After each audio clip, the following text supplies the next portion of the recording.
There's towns out here, towns born of dust and desperation, clinging to life like a stubborn weed in cracked earth. Some find a footing, grow roots deep into the promise of silver or the bounty of the range. Others, others just hang on, balanced on a knife edge between making it and blowing away like tumbleweed. Redemption Creek was one of the latter. It sat slumped in a wide, sun-baked valley, pinned between unforgiving mesas that bled purple and rust in the dying light. The creek it was named for was mostly wishful thinking, a muddy trickle for half the year, bone dry the other half. Dust was the town's main crop. It coated everything: the rough-sawn lumber of the buildings, the faces of the weary folks who called it home, the promises whispered in the dark corners of the Dry Gulch saloon. Dust and a simmering, low-grade disappointment. And maybe, just maybe, that dust had settled deepest in the way folks looked at their sheriff. The wind, never truly still in these parts, picked up grit from the deserted main street and flung it against the sheriff's office window. Inside, Elias Thorne looked up from the wanted poster he'd been studying. The face staring back was hard, unforgiving. One Jedediah Stark, wanted for robbery and murder down Arizona way. Just another piece of paper, another ghost drifting through the territories. Thorne sighed, a quiet sound lost in the creak of his chair. He wasn't a big man, didn't have the broad shoulders or the booming voice of his predecessor, old Sheriff Brody, a man whose legend had only grown since a stray bullet took him during a drunken brawl 6 months back.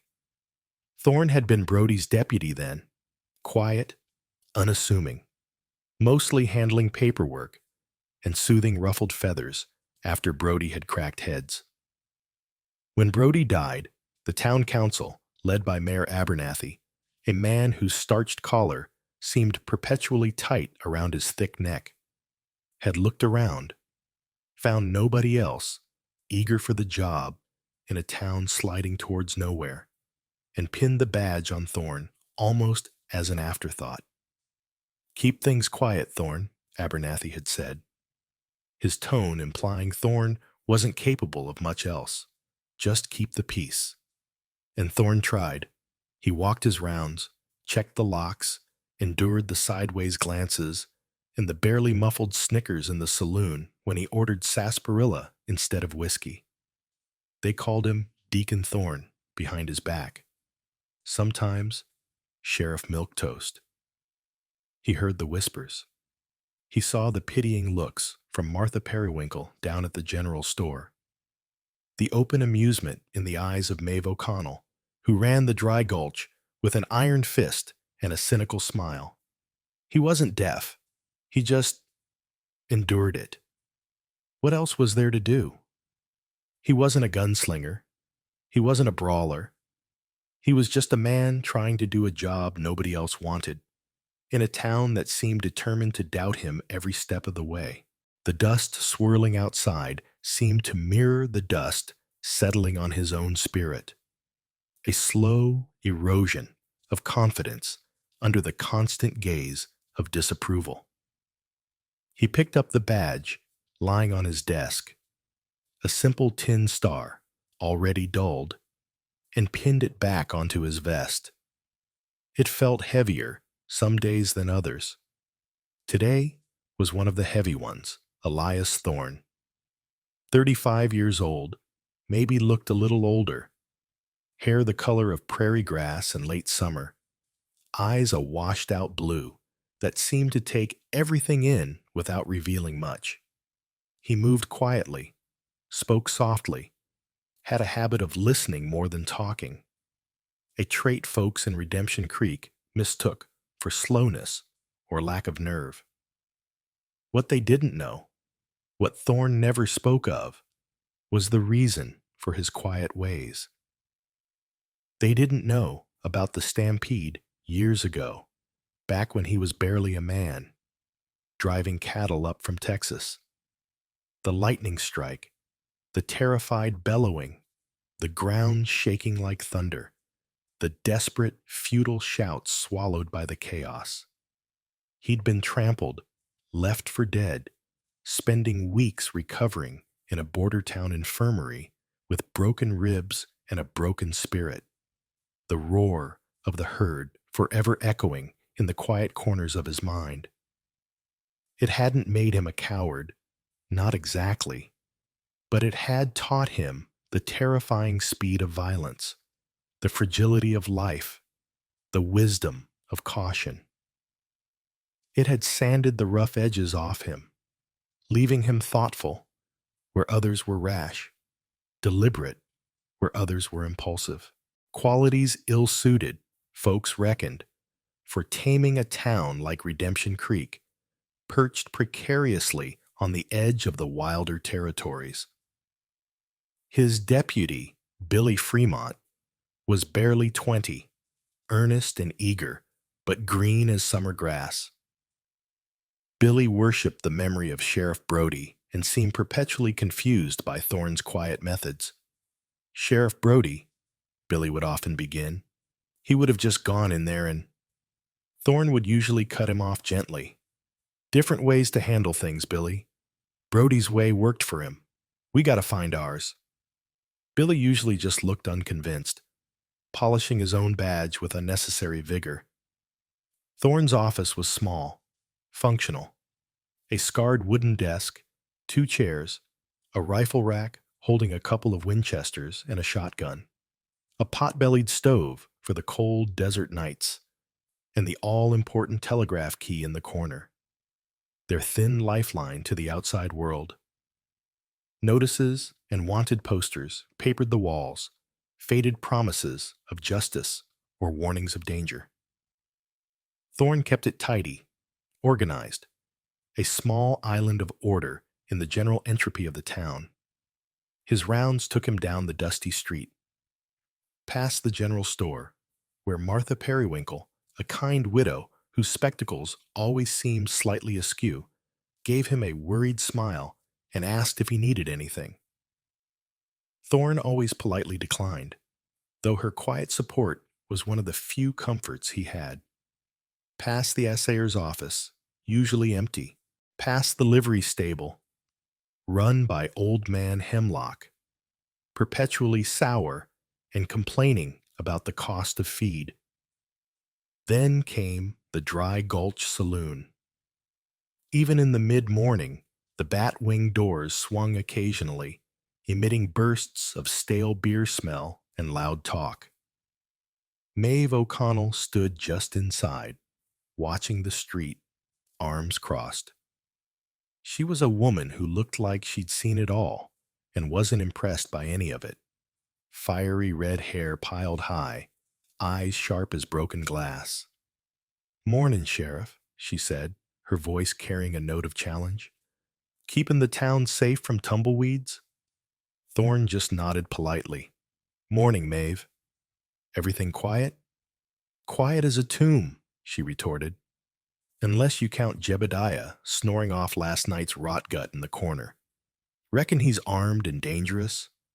A couple of drovers leaning on the bar snickered. Thorne felt the familiar heat rise in his neck, but kept his voice even. "Just keep an eye on things, Maeve." He continued his walk, the laughter following him for a few steps. At the end of the street stood the bank, a small, sturdy brick building that represented Redemption Creek's only claim to permanence, run by the mayor himself, Josiah Abernathy.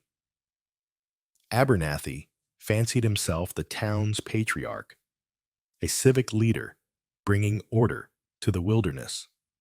Though most folks knew, his fortune came from shrewd, sometimes ruthless dealings rather than benevolence. He emerged from the bank as Thorne approached, adjusting his string tie. "Sheriff Thorne?" Abernathy boomed, his voice overly hearty. Good to see you diligently patrolling your domain. Anything untoward to report?" The emphasis on untowards made it sound like Thorn wouldn't recognize real trouble if it bit him. "All quiet, Mayor," Thorn replied. "Just making the rounds." "Excellent, excellent." Abernathy beamed, though his eyes remained cold and appraising. "Confidence is key, Sheriff. The townsfolk need to feel secure, need to know the law is vigilant." He patted Thorn condescendingly on the shoulder. "Wouldn't want folks thinking Redemption Creek is getting soft, would we?" Thorn stiffened slightly, but held his tongue. Arguing with Abernathy was like wrestling a greased pig, pointless and messy. "I'll do my best, Mayor." "I'm sure you will," Abernathy said, already turning back towards his bank, dismissing Thorn as easily as flicking away a fly. Thorn watched him go, the weight of the badge pressing down again. Keeping the peace. It sounded simple, but peace in a place like Redemption Creek was a fragile thing, easily shattered.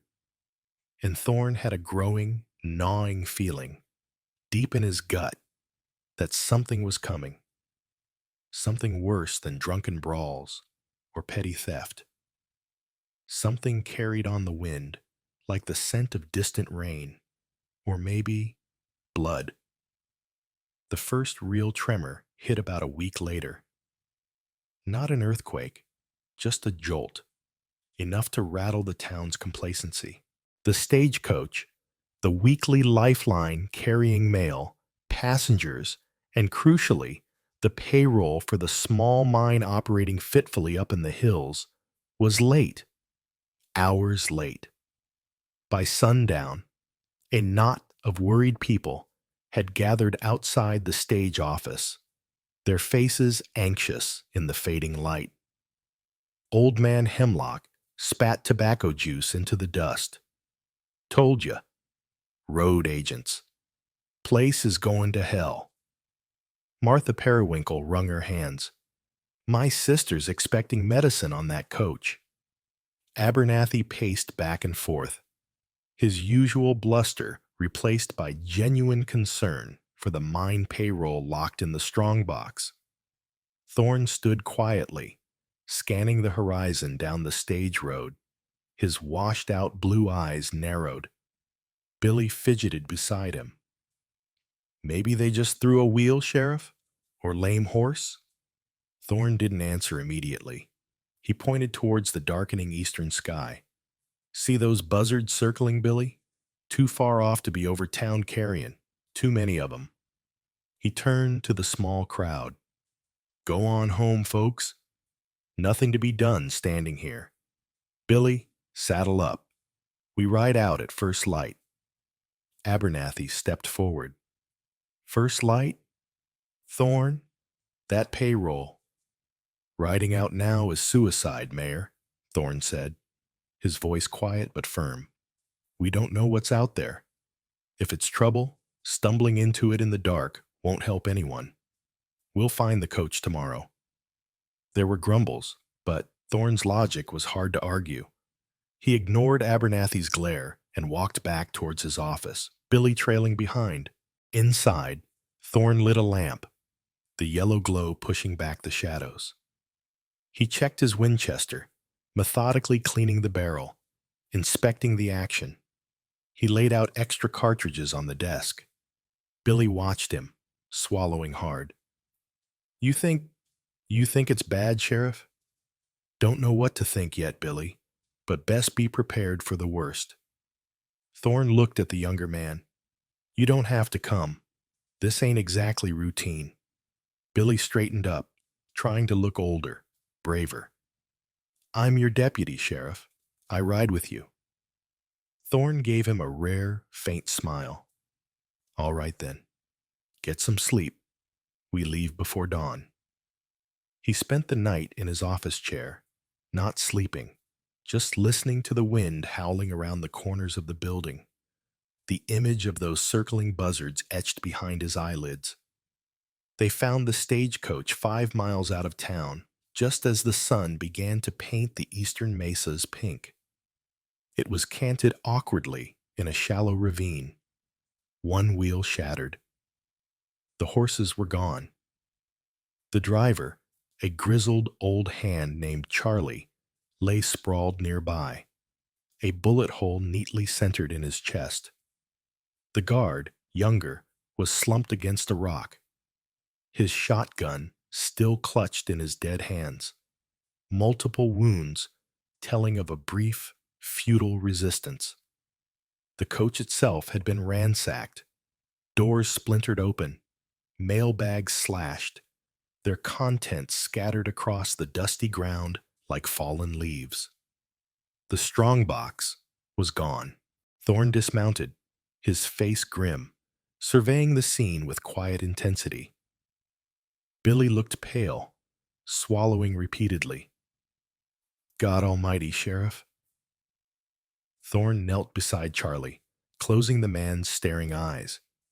He examined the tracks around the coach. Hoof prints from at least 5, maybe 6 riders. Shod horses moving fast. He noted the discarded shell casings, 44 caliber, common enough, but plentiful. These weren't opportunistic bandits. This was organized, ruthless. They knew the payroll was on board, Thorne murmured, mostly to himself. Knew the schedule. He stood up, his gaze sweeping the surrounding terrain.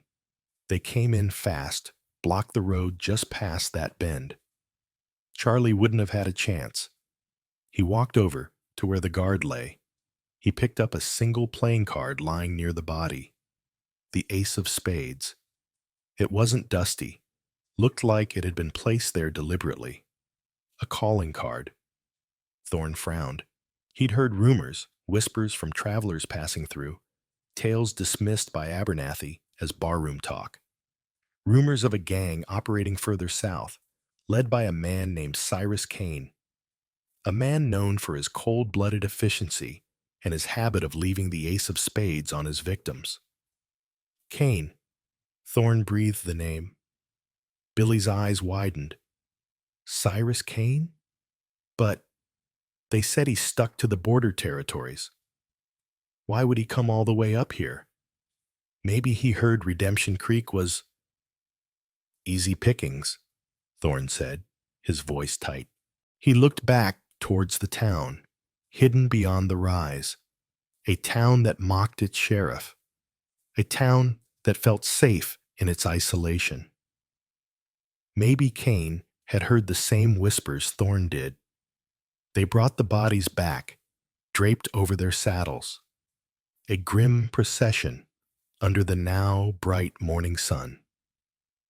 News spread through Redemption Creek like wildfire. Fear, cold and sharp, replaced the usual apathy. Folks gathered in anxious knots, whispering Kane's name. Abernathy, his face ashen, met them at the edge of town. Kane? Are you certain, Thorne? Found his calling card, Mayor, and the way it was done, efficient, brutal. It fits. Abernathy wrung his hands. This is disastrous. The mine owners, the town's reputation. Thorne ignored him, focused on arranging for the bodies to be taken to the undertaker. He felt the eyes of the townsfolk on him. No mockery now, just fear, searching his face for answers, for reassurance he couldn't honestly give. He walked towards his office, the weight on his shoulders heavier than ever. He needed to think. Kane wouldn't hit a stagecoach for a mine payroll, however tempting, and then just ride away. That wasn't his style, according to the stories. A hit like this, so far north of his usual grounds, it felt like a statement, or maybe a prelude to something bigger. Inside his office, he pulled out maps, telegraph messages he'd archived, old wanted posters. He searched for anything mentioning Kane, his known associates, his methods. Billy watched him, pacing nervously. "What are we going to do, Sheriff? If Kane comes here?" "He might not, Billy," Thorne said, though he didn't believe it himself. "But we prepare as if he will." He started making a list. Ammunition, reinforced doors and windows on key buildings, the bank, his office, maybe the general store, positions for defense, men who could shoot. The list of reliable men was depressingly short. Old man Hemlock, maybe, if he wasn't too drunk.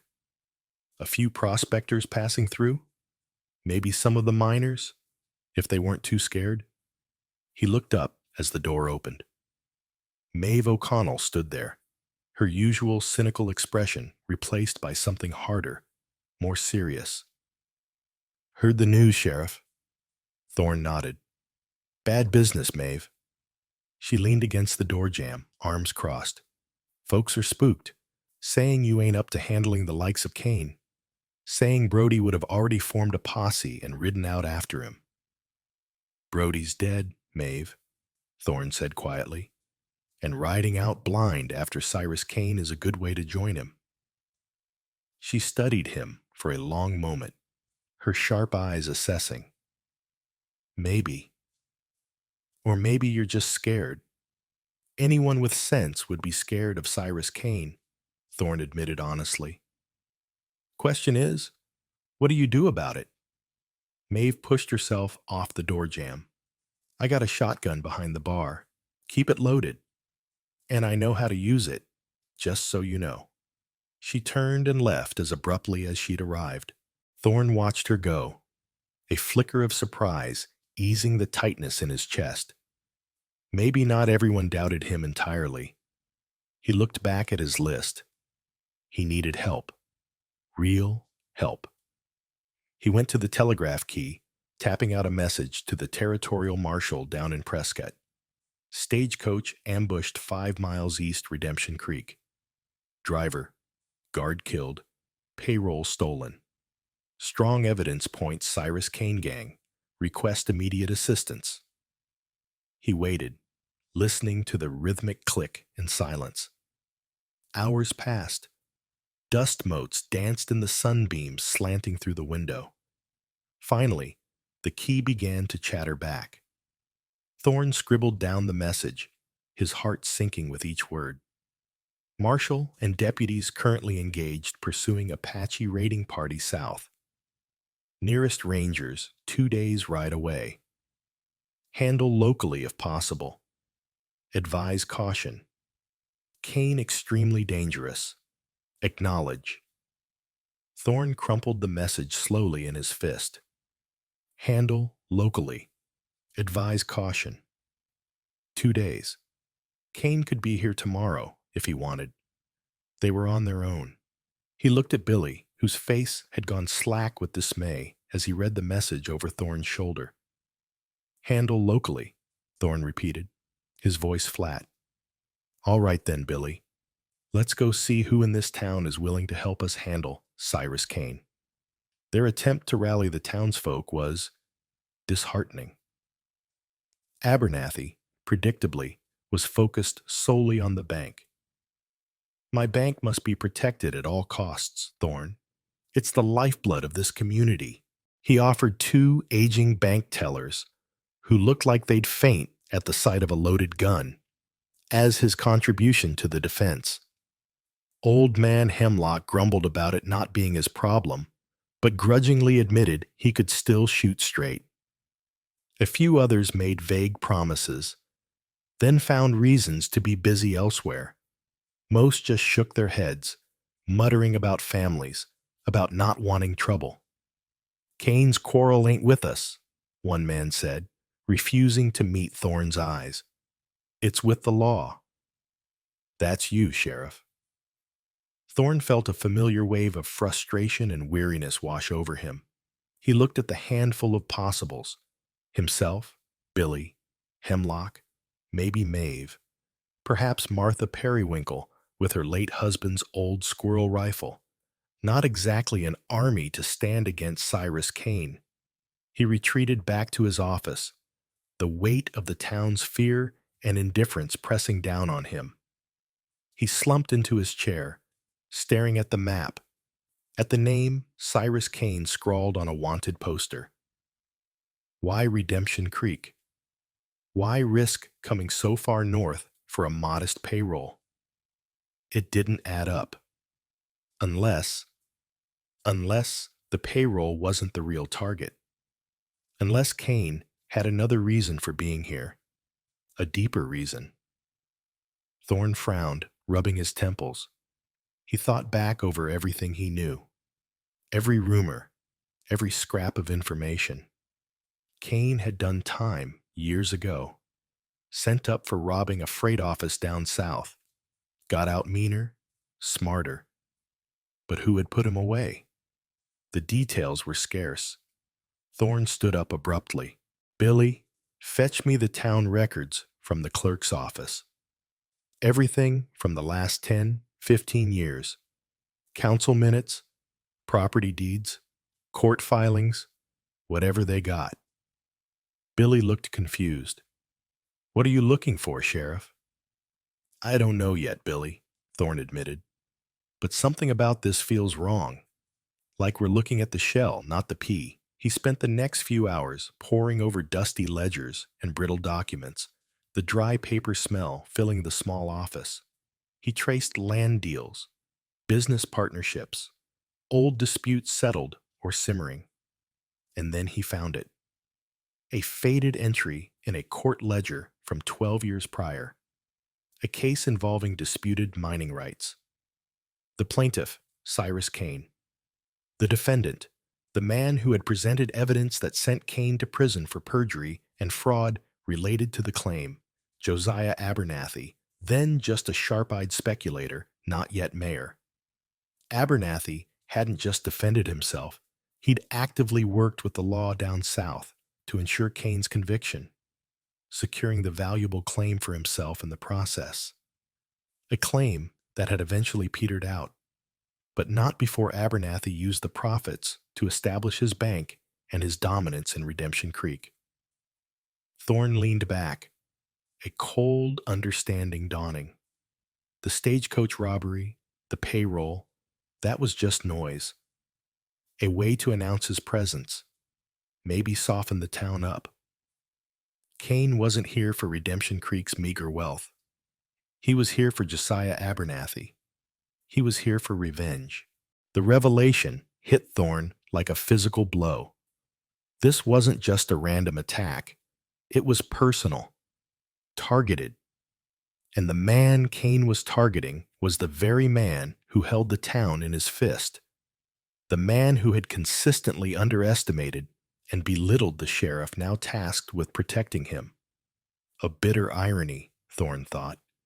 He looked over the documents again, confirming the dates, the names. No doubt about it. Abernathy had built his fortune, his position, on the ruin of Cyrus Kane. And now, Kane was coming to collect the debt, likely with lethal interest. Thorne stood up and walked towards the door. Billy, stay here. Keep an eye on things. I need to have a word with the mayor. Billy nodded, his young face tight with worry. Be careful, Sheriff. Thorne stepped out into the late afternoon sun. The street was quieter now.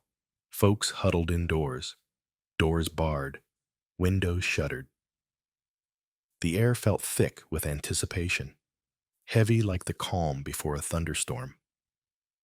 He walked the length of the street, his boots crunching softly in the thick dust. He didn't hurry.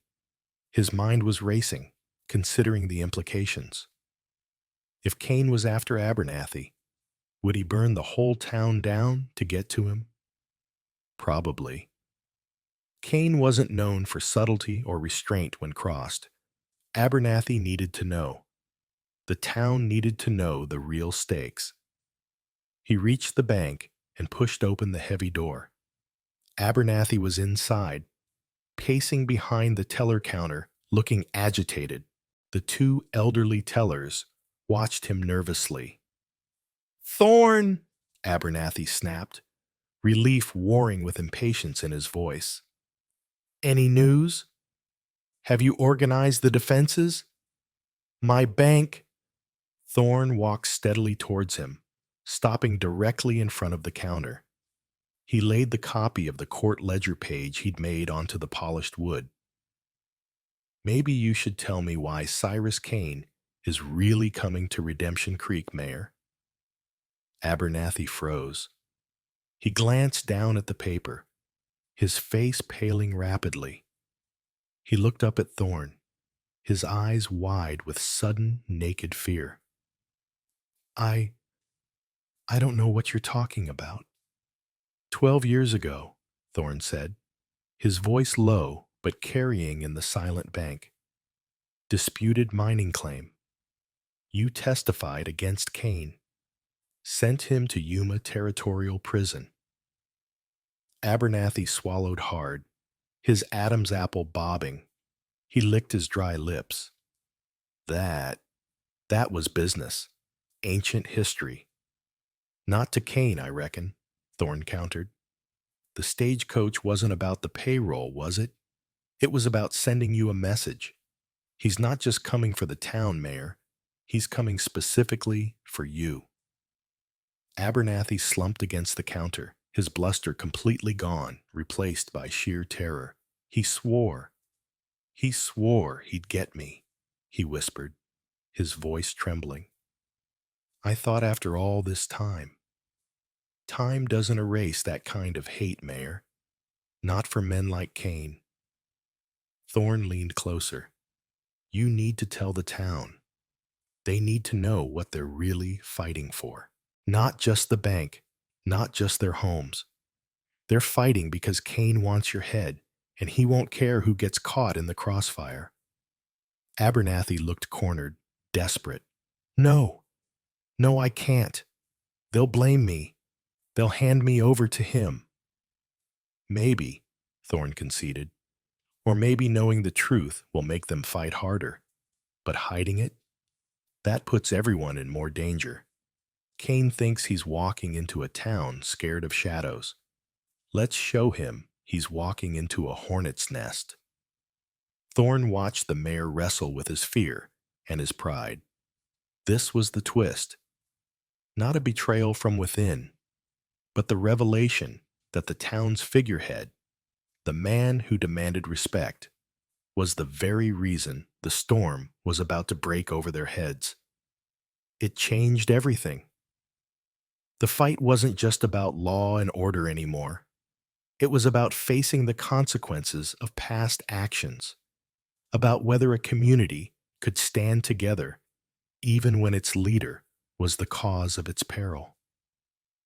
Abernathy finally looked up, his face drawn, aged years and minutes. "All right, Thorn," he croaked. "All right. Tell them the truth. But you have to protect me. You have to stop him." Thorn nodded slowly. "I'll do my job, Mayor. I'll protect the town. That includes everyone in it. Now, let's go talk to the people." As they stepped back out onto the street, Thorn felt a subtle shift in the dynamic.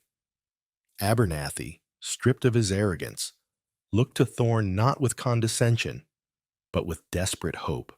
The burden hadn't lessened, but perhaps, just perhaps, Thorn wouldn't have to carry it entirely alone. He fired 3 shots into the air, the sound cracking through the tense silence, a signal for the townsfolk to gather. Slowly, hesitantly, doors opened, and people emerged, their faces wary, drawn towards the center of town, where Thorn and a visibly shaken Abernathy stood waiting. The time for whispers and doubts was over. The truth was out, and Cyrus Kane was coming. The reaction was exactly what Abernathy had feared, and perhaps what Thorn had expected. Anger First, sharp, bitter accusations hurled at the mayor. "You brought this down on us, Abernathy," someone yelled. "Your greed put us all in the line of fire." Others were simply terrified, the confirmation of Cain's personal vendetta making the threat seem even more immediate, more inescapable. "He'll kill us all to get to you," a woman sobbed. Abernathy flinched under the verbal assault, trying to regain some semblance of composure, but failing. Thorn let the anger wash over them for a moment, letting the fear find its voice. Then he stepped forward, raising his hand for quiet. His voice, though not loud, carried a new weight, an authority born not of bluster, but of the grim reality they all faced. "Blaming the mayor won't stop Cain's bullets," he said, his gaze sweeping across the anxious faces. "He's coming. That's the truth of it. He's coming for Abernathy, yes, but he won't care who else gets hurt. He'll ride through this town like hellfire if we let him." He paused, letting the silence stretch.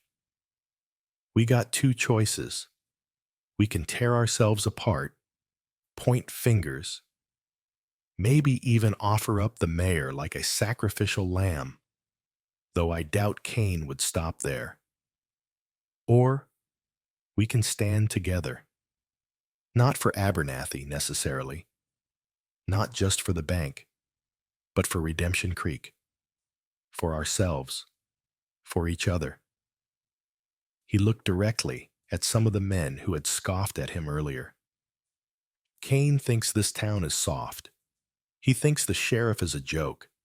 He thinks he can ride in here and take whoever he wants. Are we going to prove him right?" Another silence, but this one felt different, less fearful, more thoughtful.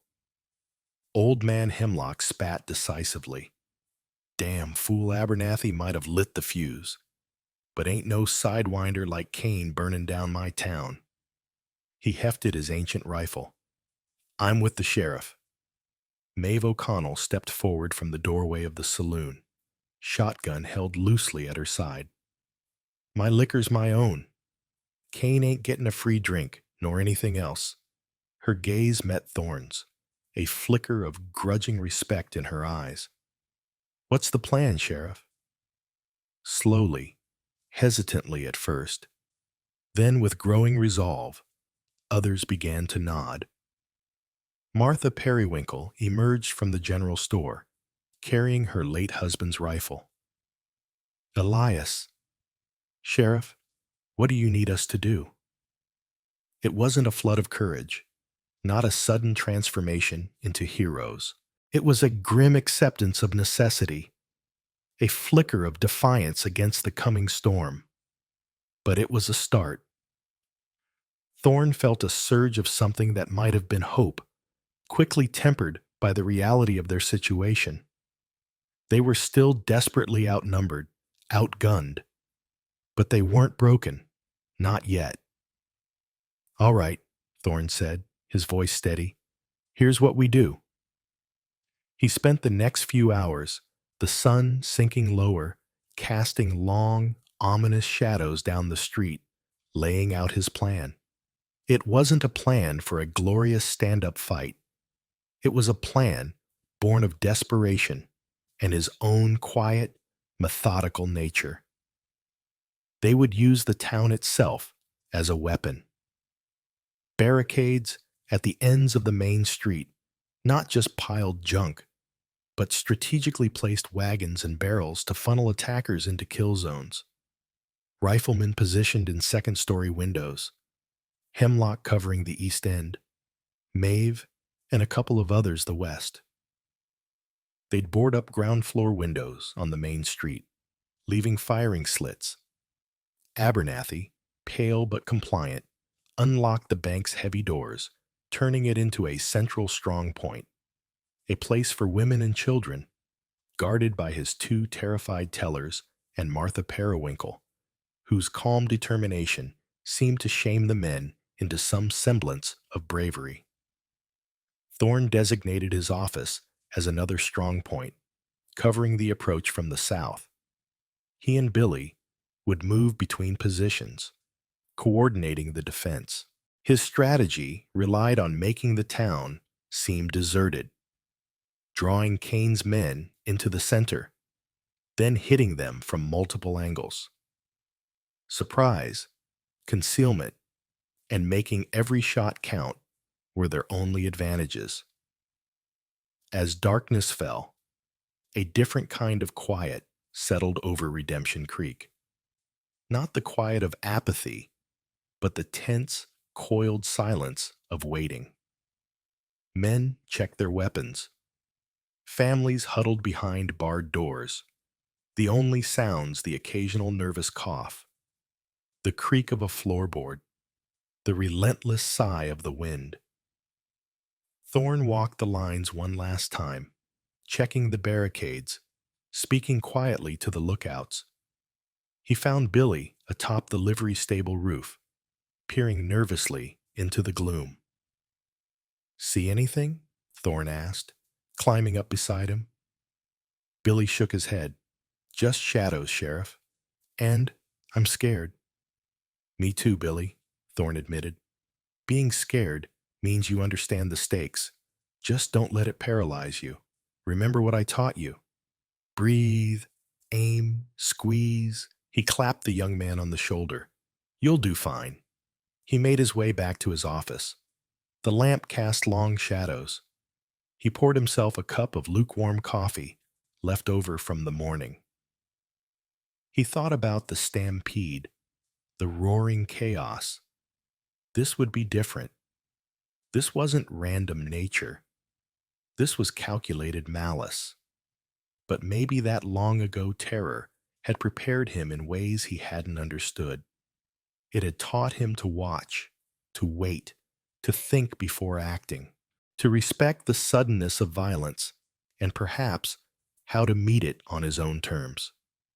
He sat behind his desk, Winchester resting across his knees, listening to the silence, waiting for the sound of hoofbeats that would signal the end of the waiting and the beginning of the fight for Redemption Creek. The hoofbeats came just after midnight, a faint drumming at first, barely audible over the wind, then growing steadily louder, more ominous. Not the measured pace of travelers, but the purposeful, rhythmic beat of many horses moving together, confidently. Thorne stood by his office window, peering through a narrow slit. He counted them as they emerged from the darkness at the east end of town. Maybe 15, 16 riders, dark shapes against the starlit sky. They paused, surveying the seemingly deserted street, the flimsy-looking barricade. A low chuckle drifted on the wind. Kane. Thorne recognized the arrogance in that sound. Kane likely thought the town was already cowering, ripe for the plucking. The riders advanced slowly, cautiously at first, then with growing boldness as no challenge came. They fanned out slightly, rifles held ready, eyes scanning the shuttered windows, the dark alleyways. Thorne gripped his Winchester, his knuckles white. Wait, not yet. Let them come deeper. Let them commit. He could see Kane now, a larger figure on a dark horse near the center of the group, gesturing for some of his men to check the saloon, others to head towards the bank. They were splitting up, just as Thorne had hoped. Still, he waited. Patience. It was his only shield against their numbers. Then, a single rifle shot cracked from Hemlock's position overlooking the east barricade. One of the rearmost riders grunted, clutched his shoulder, and tumbled from his horse. Chaos erupted. Kane roared an order. Gunfire exploded from both sides of the street as Maeve and the others opened up from their hidden positions. The initial volley was ragged but effective, catching the outlaws exposed in the open street. Horses screamed and reared. Riders cursed and scrambled for cover behind water troughs, horse rails, anything they could find. Return fire erupted almost instantly, bullets thudding into wooden walls, shattering the remaining glass in some windows, whining through the night air. Thorne took aim at a figure ducking behind the corner of the general store, squeezed the trigger. The Winchester bucked against his shoulder. The figure jerked and fell still. "Billy!" Thorne yelled. "Cover the alleyway!" Billy, positioned near the back door, began firing his own rifle, forcing back two outlaws trying to flank the office. The night became a hellish symphony of gunfire, shouting, breaking glass, and the terrified whinnying of horses. Thorne moved from the window to the door, firing methodically, choosing his targets, making each shot count. He saw Kane, miraculously untouched in the initial barrage, directing his men, trying to regain control amidst the confusion.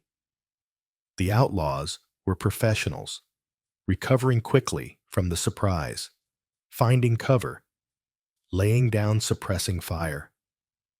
Thorne knew their initial advantage wouldn't last long. Kane yelled something, and several men started concentrating their fire on Hemlock's position, trying to silence the rifle that had started the fight. Thorne saw muzzle flashes wink from the upper window of the feed store where Hemlock was hidden. He prayed the old man stayed low. Suddenly, flames erupted from the side of the livery stable. Kane had sent men around back, trying to burn them out, create more chaos. "Billy! The livery!" Thorne shouted. He knew Hemlock's position would be untenable if the fire spread. He had to draw their attention. He kicked open his office door, stepped out into the street, firing rapidly towards the group near the bank, forcing them to keep their heads down. Bullets kicked up dust around his feet. He ducked back inside, just as a shotgun blast tore splinters from the doorframe where he'd been standing. It was getting hotter, the air thick with gun smoke and the smell of burning hay. He could hear shouting from the bank. Abernathy, probably hysterical. He needed to check on them, on Martha. "Billy, hold this position. I'm going to the bank." He slipped out the back door, moving swiftly through the darkened alleyways behind the buildings, the sounds of the firefight echoing all around him. He reached the back entrance of the bank, hammered on the thick wooden door. "Martha, it's Thorne." The bolt scraped back and the door opened a crack. Martha Periwinkle stood there, her face pale but resolute, the old rifle held steady. "Sheriff, are you all right? The mayor is not helpful." Thorne glanced inside. Abernathy was huddled in a corner, whimpering. The two tellers looked paralyzed with fear. "Keep this door barred," Thorne instructed Martha. "Fire only if they try to break through. Don't expose yourself." She nodded grimly. "Godspeed, Elias." He turned back towards the street, intending to work his way towards Hemlock's position, but stopped short. 3 of Kane's men were charging the front of the bank, using a heavy wooden beam as a makeshift battering ram against the main doors. Inside, he heard Abernathy shriek. Thorne didn't hesitate. He stepped out from the alley, finding cover behind a rain barrel. He raised his Winchester, took careful aim at the lead man swinging the ram, and fired. The man collapsed. The other 2 faltered, looking wildly for the source of the shot. Thorne fired again, hitting the second man in the leg. The third outlaw dropped the beam and scrambled back towards the relative safety of the saloon, firing blindly as he ran. Thorne knew he couldn't hold them off alone for long. He needed to get back to support Billy and try to relieve the pressure on Hemlock. He darted across the street, bullets zinging past him, back towards his office. He found Billy grimly reloading, sweat pouring down his face. "They're trying the back again, Sheriff." Just then, a deafening roar came from the east end of town. Not gunfire, dynamite. Kane was getting desperate, trying to blast through the barricade. Thorne risked a look. The barricade was shattered, burning debris scattered across the street. And through the smoke and flames, Cyrus Kane himself was advancing, flanked by his remaining men. Maybe 6 or 7 of them now, their faces grim in the flickering firelight.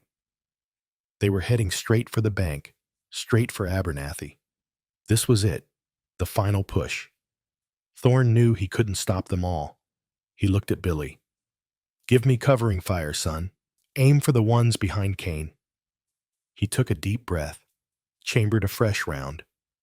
He stepped out into the middle of the street, directly into Kane's path, standing exposed under the chaotic light of the burning livery and the shattered barricade. "Kane!" Thorne's voice rang out, surprisingly loud in a momentary lull in the firing. Kane stopped, startled. He peered through the smoke, a cruel smile spreading across his face as he recognized the lone figure. "Well, well, Sheriff Milquetoast himself. Come to surrender?" "This town ain't yours for the taking, Kane," Thorne called back, his rifle held steady, aimed squarely at the outlaw leader's chest. "Neither is Abernathy. It ends here." Kane laughed, a harsh, grating sound. "You think you can stop me, little man? You and your handful of farmers?" He raised his own pistol. "This is between me and Abernathy. Step aside, and maybe I'll let you live." "No," Thorne said simply. His finger tightened on the trigger. He saw Kane's eyes narrow, saw the outlaw tense. In that split second, Thorne didn't fire at Kane's chest. He fired at the ornate silver buckle on Kane's gun belt, a known point of vanity according to one old wanted poster. The bullet struck sparks, spinning Kane half around, making him cry out in surprise and pain as the buckle shattered, his gun dropping from his suddenly numb fingers. In that instant of distraction, Billy's rifle cracked from the office doorway. One of the men beside Kane staggered back, clutching his chest. Maeve's shotgun roared from the saloon, sending another outlaw sprawling. Hemlock, despite the fire near his position, fired again, wounding a third. Kane, momentarily disarmed and furious, stared at Thorne with pure hatred. But his men were faltering, caught between the unexpected defiance of the sheriff and the renewed fire from the buildings.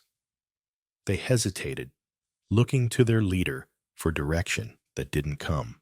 "It's over, Kane," Thorne said, his voice low but carrying. He didn't raise his rifle again, just held his ground. The remaining outlaws looked at Kane, then at the silent, watchful windows, then back at the lone, steady figure of the sheriff. One by one, sensing the shift, seeing their leader momentarily neutralized and their numbers dwindling, they began to back away, melting back into the darkness from which they came, leaving their wounded and dead behind. Kane stood alone for a moment, breathing heavily, glaring at Thorne, then at the bank where Abernathy was hidden. Finally, with a venomous curse, he turned and limped away, disappearing into the night after his retreating men. Thorne didn't try to stop him. Capturing Kane alive wasn't worth risking another life. Driving him off, breaking the back of his attack, saving the town, that was enough. He slowly lowered his rifle, the barrel hot in his hands. The silence that fell was profound, broken only by the crackling of the burning livery stable and the low groans of the wounded outlaws scattered in the street. Billy rushed out from the office, his face smudged with powder, eyes wide with disbelief and relief. "Sheriff, we did it! You did it! Doors began to open cautiously. Townsfolk emerged, looking stunned at the scene of destruction. The bodies, the debris, the fire beginning to die down as men organized a bucket brigade. Abernathy stumbled out of the bank, looking pale and disheveled, but alive. He saw Thorne standing weary but upright in the middle of the street and walked towards him, his steps unsteady. He stopped in front of Thorne, looked him up and down, then looked around at the evidence of the fierce battle. He opened his mouth, closed it again, then finally managed to speak, his voice hoarse. Thorne, Sheriff, I I underestimated you. Thorne just nodded tiredly. We held the town, Mayor. That's what matters. Maeve O'Connell approached, her shotgun resting on her shoulder. She gave Thorne a long, appraising look. Not bad, Sheriff. Not bad at all. She even offered a small, genuine smile. Martha Periwinkle hurried over, her face full of concern. Elias, are you hurt? Thorne shook his head. Just tired, Martha. Just tired. Old man Hemlock limped up, grinning fiercely, despite a burn on his arm. Gave 'em hell, Sheriff! Gave 'em hell! As the dawn began to break, painting the smoke-filled sky with pale colors, the people of Redemption Creek looked at their sheriff differently. The mockery was gone, replaced by a quiet, grudging, but undeniable respect. Elias Thorne hadn't suddenly become a legendary gunslinger like Brody. He hadn't won through brute force or reckless bravado. He'd won through quiet planning, steady nerve, unexpected tactics, and a deep, unwavering sense of duty. He had stood his ground when it mattered most, proving that courage didn't always have to shout. Sometimes it just had to endure. The dust began to settle, literally and figuratively, over Redemption Creek. They buried their dead. Charlie, the stage guard, and one townsman caught by a stray bullet. They tended the wounded, theirs and the outlaws left behind. They patched up the buildings, cleared the street. Life would go on, scarred, but maybe stronger. Thorne remained their sheriff, the badge seeming to fit a little better now, feeling a little lighter on his chest. He was still quiet, still thoughtful, but the whispers behind his back had stopped. They knew now. They knew what he was made of. So you see, courage out here in the West, it wore many faces. It wasn't always the fastest gun or the loudest voice. Sometimes it was the quiet man, the one folks underestimated, the one who simply stood his post, did his duty, and found the strength inside himself when the storm broke. Elias Thorne didn't seek glory. He sought to protect his town, flawed as it was. He faced down not just outlaws, but doubt, scorn, and his own quiet fears. And in doing so, he showed Redemption Creek, and maybe us, too, what true grit looks like.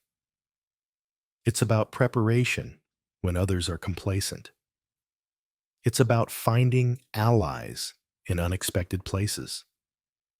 It's about standing firm for what's right, even when you're standing alone, even when you're scared. That's the kind of courage that built the best parts of this land, the kind of strength that endures long after the gun smoke clears. Think on that. Think about the quiet strength you see in folks around you, the kind that doesn't boast, but simply does. If this story of Sheriff Thorne struck a chord with you, share it with others who appreciate tales where character counts more than reputation. Let us know your thoughts down below. Did Thorne do right by letting Cain go? What does courage mean to you? These stories live when we talk about them. And don't forget to subscribe, because the West is full of unsung heroes, and their stories, like Sheriff Thorne's, deserve to be told.